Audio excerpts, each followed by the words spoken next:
Alors je suis dans mon dossier Google Drive dans lequel j'ai créé un dossier qui s'appelle TP Tableur qui contient un fichier tableur à destination de mes élèves. Ça peut être n'importe quoi d'autre, hein. Un fichier document de texte, ça peut être une présentation. Concentrons-nous sur l'adresse. Sur l'adresse, dans la barre d'adresse, une partie de cette adresse est ce qu'on appelle l'identifiant du fichier. C'est en général compris entre le d/ et le /edit. Ben, ça permet d'identifier justement de manière unique chacun des fichiers déposés sur les serveurs de Google. Je vais en avoir besoin pour lancer ma web app. Alors je lance ma web app plutôt, et dans ce cadre-là, j'ai l'identifiant de l'activité cible à coller, et ensuite je crée l'activité. Le lien qui vient d'être créé est à destination de ces élèves. Donc vous le laissez de côté, vous le gardez par exemple au chaud sur un ENT. En tout cas, quand l'élève ou les élèves cliquent dessus, ils arrivent à un module de connexion. Alors ce module de connexion permet une multi-utilisation. Je vais me contenter de mettre deux utilisateurs. Alors le premier repéré par son identifiant, son mot de passe. Le deuxième, même histoire.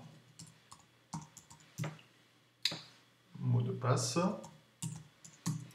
Je valide, ou plutôt les élèves valident, puisque je suis à leur place, s'aperçoivent que j'ai fait une erreur.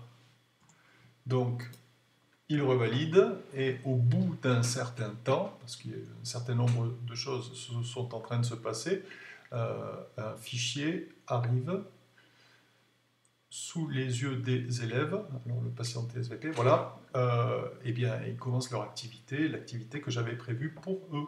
Alors ce fichier, ben, il est à eux, hein, il est à eux, il n'est pas repéré, hein, vous voyez le nom du fichier ici, il n'est pas repéré par un document sans titre, il est repéré par le groupe et le ou les noms des utilisateurs connectés. Donc je vais prendre la place des élèves pour donner par exemple une bonne réponse ici, une mauvaise réponse là, et aller faire un tour tout de suite en tant que professeur sur mon dossier Google. Ben voilà, vous avez un dossier modèle, un fichier modèle qui a été dupliqué, et ensuite il a été partagé, de sorte que les élèves, de manière complètement anonyme, à partir de n'importe quel navigateur, surtout pas connecté à un Google Drive quelconque, puissent avoir quand même pu réaliser cette activité. Alors bien sûr, du côté de l'enseignant, il suffit de double-cliquer dessus pour voir ce qu'ont fait les élèves, hein, le travail qu'ils ont fait.